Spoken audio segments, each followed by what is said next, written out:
Yeah, guys. We have our second guest in the studio with us, and he goes by the name Fortune. I don't want to mess up your last name. Is it pronounced Igebo? Yeah, that's cool. That was nice. Fair play to you. Princess, I'm doing good, right? First of all, that's too slow. Whoa. Well, you have to break it. You have to break it down first. Let it slow, let it flow. Igabor, don't be shy. Just let it. Princess, you're just jealous. You know, she wanted to say it first. Toby, I actually do apologize. Go on. I apologize and I take accountability for not allowing me to allow you to grow in getting artist's name right. I'm sorry. 2024 I was bad, but I was messing up people's names. So you would have came in and said some next thing in there. I'm going to make sure I get people's names. I want to say a big thank you to you for coming thanks for having the me, bro. show. I'm looking forward to this conversation because actually, getting to know you and understanding your music and actually hearing about you has been very interesting for me. Right. What's that been like watching as an outside in? As an outsider, I'll be honest, right? First time I heard about you was through Jafaris. Right. Yeah. And he actually came on the show. And we always just stay where we get our guests to mention artists that we might not know of or hear about that they think that, we should check out and whatnot and play their music. And he was like, there's this guy called Fortune, it's good, but I was like, raw. And I first came across your music, I went on your Instagram, and I think you had a skirt on or something. And I was like, I thought, no, hold on. Princess, you know where I'm going with this. Don't try to do that. She wanted to stir up us so bad, didn't it? You're on your own, man. Yeah. I thought I was going to hear a bit of, what's the name of this guy's, you know that song, Sorry Miss Jackson? What's their names again? Yeah. What's the name of the crew? Andre 3000. Yeah, I thought that was what I was going to hear. But then you flipped it on me. I was like, raw, this is different. So I'll be honest, at the start, I didn't understand it. But what I saw, which we're going to talk about, is your energy and your fan base. Yeah. So I was like, okay, this is like, I can tell your music is kind of like rock. It's not rock, but it has that energy where it's got the inspiration from such. Yeah. So I was like, I don't know. It's not something I listen to every day, but I used to pay attention to you. Like, okay, let's see what's going on here and there. But I'd say now I'm there. I'm a fan. Right. It's nice to have you, bro. Yeah, it's nice to have you here. But even before me being a fan, I have to be honest, man. Not a lot of Irish artists can say they have real fans. Yeah. Because I think I don't know if it was Jafaris or someone that said, "Yo." You might not get his music, but go check him out at the Sound House or the Grand Social, and you're gonna be like, yo, what's going on here? And you've been smashing it there, man. What's going on? I'm doing what I can, bro, You're not doing what you can. You're doing greatness, man. Appreciate that. Yeah. Thank you. You were the first person I've come across as an island that I can say, yo, this study's packing out places. Thank you, bro. But it's been a nice run of the career so far. You get what I mean? I'm like, yo, he's got them people. Like, before now we dive in, I want to talk about one thing. Right. What does your mom think of your music? Because I saw she was at your show. Yeah, she's. My mom always gets her own sweet little moments at the gigs now. Yeah. The rages, the supporters that come through have started to recognize her on a first name. The rages, and I'll break that down in due time if you'd like. But basically, Mumsy's always at the shows. If she's not at the front, she's at the back, and now all the rages have come to acknowledge her on a first name basis. So if they clock that she's in the room, she gets a whole hi Irene at the crowd or something, or everybody. If there's mosh pits, there's always 3, 4, 5 homegirls that know to just have their own little circle of protection around her. So it's nice that way. It's like everybody understands the importance of the people in my life, to my mother, to Danny, to next man, and I appreciate that mutuality and that respect is always kind of living and breathing through the spaces that we perform in. That's great. That's great. It's nice. Yeah, do you mind me asking, where you from? What's your background? Like, your parents, where are they from? My dad's Nigerian, Edo State. My mom's South African from Polokwane. Oh, nice. I was born in Waterford myself. Oh, that's great. That's great. Is that your parents are from these exotic hot Waterford? I'm just culture. My fault. No, it's okay. Shout out to everyone from Waterford. From home, innit? Yeah. I got to do. I only for the first time I went there since being born there was for a show with Young Shakur. And he was doing something at the Civic Theatre there, the Civic Royal Theatre, I think, or the Theatre Royale or something, another. And he had us down there. It was my first time being there since I lived there. And it was just cool because we even found out when I called my man, started connecting the dots, I found out that we only lived down the way from each other. Oh, do you know? That's great, So small world for real. Right. Princess, it looks like the outsiders are killing it in Dublin. I thought you were from Dublin. Nah. Because your fat base don't look like some of us from Waterford. I know, yeah. No, that's great. So, like, how did music start for you? Yeah. To be honest, knee-high, I was really, really interested in film and how music worked with film. The first dream I had was to be a director and to work in film over anything. And then I always had the love for writing and creative writing. So then it went from like ideas that I thought were scripts to stories, then from stories to poems, poems to songs, songs to raps, you know? I thought I could sing. I did a Christmas rap and my mate was like, you're a much better rapper than you are a singer. So I started focusing on that. I'm joking. On the live radio again is crazy. But even speaking about singing and whatnot, like, I think, one of your songs that I'd say I played not once, not twice, I think it's not Love Choice, something Chooser or something. Love Chaser. Love Chaser. You like Love Chaser? Yeah, because I know Remy. Right. Yeah, okay. Cold. That's Auntie's daughter there. One of my favorite collabs for sure. That's what I want to say, man. I was like, yo, were you able to create that? Because when you hear the start of the song, you've got that rage energy and you just bring a singer into it. The dynamic is insane. That comes down to like, it's like you said, my music sound isn't necessarily rock, but there's elements of it. Yeah. So on that project, LRVM, there are 2 records where I sampled alternative rock from way back when. One of them was a really popular song called Cherry Bomb from Hello Girl, and Love Chaser had a sample from an artist called PJ Harvey that I hold to the highest regard. She's a great vocalist, but it was just those drums. They were really, really soft, and that was alternative rock for herself, but where we take it and rework it ourselves is just by adding that extra bit of bass to the drums, adding a bit more oomph, a bit more of a thud, and some more aggressions, you know? Just to give it a bit more attitude, because I feel like if you take rage and implement it into like drums and synths and along the lines, once it's not like bashing and everything, it just adds attitude to everything. Do you know, I wanted to make a project that had attitude, and that song Love Chaser specifically, it's like I wanted to make that for the homies to listen to when they're getting ready for date night, for the home girl to listen to when they're getting ready for date night. If you want to feel like a bit of a bad man yourself in a way where you're not listening to like our regular trending rap right now. If you want to feel a different type of swag, then that's the type of song you turn on, you know? So just trying to create a difference in the thing, really. No, I like that. Yeah, now we're going to do a little bit of icebreaker. Princess, should we do one straight away or you've got a question? No, we'll do it after the icebreaker. Okay. I have a question after the icebreaker. Yeah, so you're from Waterford, right? Right. I don't really know much about Waterford and whatnot. I've been there, right? But me neither, in fairness. I don't know much myself. You were there for a long time though, were you not? Not even, no. Oh, yeah? I moved down to Dublin after 1 year. Oh. Yeah. Okay, So all I know is Blanche. Hey, you and Princess are family. D15, Them lot. Me and Fortune, we had him on the pod or whatever, and ever since we had him on the pod, like, I've been having love for you since. I appreciate that, Authentic, real guys. You know what I mean? So maybe that's why I'm quiet, because, you know, but just let man talk. But what's the icebreaker? Yeah, okay, so, it's good to know you're from Blanche now. Yeah. I feel safe. Real. We got your back. Alright, okay. So I'm gonna flip it though. I'm not gonna do the usual Blanche, Tyler, or whatnot, right? So now, if you had to pick an artist to make music with, that artist has to be a drill artist though. Yeah. You have to. You can't mention a name. Yeah. You can mention, like, we give you areas. So a drill artist from Barbergan, a drill artist from Drogheda, or a drill artist from Blanche. Who you picking? Drill artist from Blanche. Hey, okay. I guess Blanche is in the house. People in Blanche have rage. Yeah. See the lore. That when you break down Blanchett's town and the story of drill and how it had its own little hub of a music scene before Dublin itself had a music scene, you know. I'd have to take it back home for the roots one time. Yeah, there's a lot of TikToks here and there of a lot of people who used to be in Blanche that were rapping, and you had a community center at some point. That's where I recorded my first song. Is it the one in Ongar? No, the one in Blanchetown Village.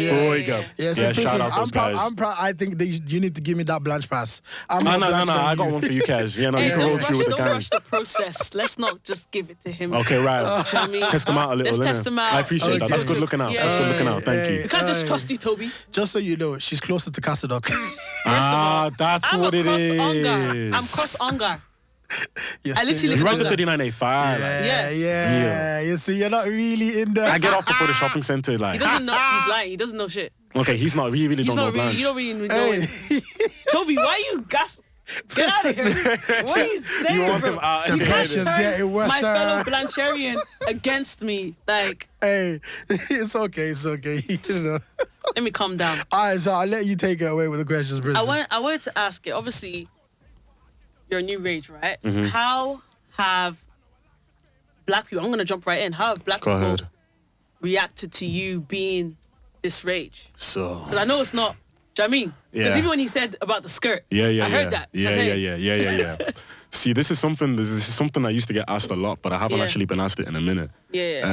My difference as an artist, by the way I talk, by the way I dress, by the way I think, and the music I make has always been a bit outlandish for people, especially in Blanche. Like, growing up, nobody had an issue letting me know how weird they found me, how funny they found it, how easy it was to slag, you know? I think that's why I've got such tough skin and being able to do it now. But black people specifically, I think I started to serve myself as an example for the difference that lies under our black community a lot. Keyword alternative. Anytime you describe anything I do. Alternative, left field, different, you know? And I realized through making a new rage, there are so many kids, African kids specifically, from whatever region of Africa, living in whatever region of Ireland, that came to that show that night and needed a place to feel like, I can hang with these guys here. We have a place where we're actually fucking cold now in this thing, you know? Yeah, you guys are actually the new it guys now. Things have changed. Like, and it's so lit that like you were able to like step out of your comfort zone. Because nowadays, when I see stuff like that, maybe back then I would have thought goth or whatever. But now I'm understanding that people have the right to express themselves whatever way they want to express themselves. But like at least you're expressing yourself, but you're making it actually look cool. Like, you're capping it on top. Well, that's because like I feel like I only have to work so hard to make it cool. Like being a rager is cool, you know. Like we're the kids. Damn, I feel left out. We're the kids that like 9 times out of 10. You're not getting that pass, by the way. You're never gonna be a rager. Nah, stop me on the slice. You're a rager. Nah, don't do that. You got one too, bro. Listen, I'm a fan. Like I said, real. I'm there now. I mean, and I was able to explain my journey. She's not. Like at the end of the day, like I'd put it down to like let's take our parents, right? If we told our parents this is what we want to do full time, more time, the hatred that we see them throwing back at us is just fear on their part. Yeah, it is. I think anytime anybody's seen anything that I've done, because I'm now in a position where I'm representing our community to some extent, there's fear in the fact that it's a kid in a shirt and a tie and a kilt and jeans, you know? There are a lot of grown people that see me being a part and somewhat representing and forefronting the evolution in Dublin in being black and Irish and what you do. And like, it's frightening times, man. So I can't lie, like seeing a new rage come up in Dublin and seeing it pop off in class could be frightening. I don't know where that necessarily comes from for them, but like that's where I give people the benefit of the doubt when it comes to like the questioning, when it comes to like the side eye and everything. I'm like, right, I forgot this is new to you. Because we forget how boring everything gets over due time, you know? Definitely, But I'd always, sorry, go ahead. No, but I would just always rather do something that has somebody going like this, striking a conversation, rather than dropping the same track as next man, wearing the same track as next man. Like, if you want to do that, cool, fuck it, bro, it's your life. But I'm going to rock my kilt. I'm going to sing my Love Chaser with these drums. I'm going to get my samples from over here, and I'm going to spin it that way and see who catches on with it, you know? Yeah, I think there's nothing wrong. Obviously, like I said, I don't think there's anything wrong with rocking the kilt, because now fashion is all about expressing yourself. For sure. You know, for me, what caught my attention with the kilt was the first time I seen it was with Andre 3000. So I thought you were gonna make that kind of music, right? So then when I heard your music, I was like, hold on, wait a minute. And see, this is the thing. Like, I think even if you go back to my earlier music, songs like the prayer songs, like Leeches, that's when people go, right, he's actually still from Blanche. He's one of the man. Like, I'm gone. I'm not trying to put myself in this next pocket over here to get to say that I'm different and everything, but this is just the way I is, you know? Yeah, true. And sometimes it's hard for people to accept. People can't even fathom that you are the way you are, so it's hard for them to accept you. Nah, I could understand how it would be really, really easy to look like I'm putting all of this on. Yeah. But again, I can tell you stories from primary school where people were like, nah, bro, this is weird, man. Why are you doing this? Why are you writing songs on a copybook when we were doing this, when we were doing that? You know? Bro, I've got all the receipts for this. I don't think anyone who pays attention to your social media will think you'll put it, you know, like I said, for me is, you can tell it's organic, you know, you can tell it's not an act. You can tell, like I said, I like to analyze things before I make my, you know, conclusion about what something is and what not. You're never right, even if you spend time looking at something, but what I could tell was, I was like, okay, this is who he is. And like, he's got what he's trying to do, and he's in his own lane. And what I really like about you, like I said, is even leading up to your latest single, you know, that's what I want to talk about. You know, He's on. What happened? Because It sounded like, when I heard the song, first of all, it sounded like someone said, yeah, he makes that kind of music and tries to rap on it, but I don't think he can rap. Because on this song, I feel like, right, this study's trying to let people know, listen, power for power, I will go. Do you know what it is, man? Who's On was... I love telling these stories just because of the period of time. 2024 was a class year, right? Yeah. Like, it was my first year being a full-time musician, kind of relying on the Rage itself to kind of keep everything going and keep it afloat. Yeah. Me and my best friends, Danny, Graham, Nick from Baby Girl Films, Dan Z, who's on Don't Fall, that you guys just heard, we got to book ourselves a flight to LA. It was cold. We planned, we started working on it from, I think, late 2023. We said, this is something that we really want to do. I said, I want to go to LA off the money that I make being Mr. Rage, a new Rage, you get me? I just wanted to set that up as a challenge for myself to take myself seriously. Is this something I can actually do? Because I'm really about in the previous year and the next 2 years coming up, pushing the waters and seeing how much of a career I can make out of this. So getting myself there on those terms was one thing. Bringing my speakers with me was another thing. But now, when I'm in a period of life where I'm dropping these projects, they're quote-unquote successful, I have a name that's a bit of a buzzword in Dublin City now, while I'm in a completely different continent for the first time. I'm in LA with my best friends, you know? I got sent a beat pack by my homeboy Ray, Son Ray. I saw him perform at Nicola's event, the Baby Girl event in summer, and he sent me that beat. And it was the first time I had worked with a producer like that in a while, where they send me a beat, because I was producing everything myself at that moment in time. And I know I'm hard on myself a lot in it, but there was one moment where I was really, really proud of myself. Like waking up in Venice with my best mates, not knowing what type of day I had, being like, yeah, the music did this. The music got us here. Do you know? Yeah. And it wasn't glamorous by any means. Like, we were still scraping coins together to make ends meet in LA, but just... I wanted to have a track that could like represent that proudness of myself, because it fades very, very quickly for me. So that whole hook of like, it starts off with, running off stage to gorgeous Johns, all I want to hear is 100 songs, all I want to do is 100 wrongs, tossing ones to gorgeous ones. That whole stanza there is about like the 4-year-old version of me that was a lover boy and just wanted to be enough for somebody. Now, thank God, by the grace of God, we have all types of gorgeous homegirls, sisters, brethren, mandem, standing at the front row screaming our stuff, right? And the Who's On thing is just a callback to the period of time where I wanted this life so bad. Like, who's on? It's a common phrase in Dublin. Like, everybody knows it. Who's on, who's talking, whatever the case may be.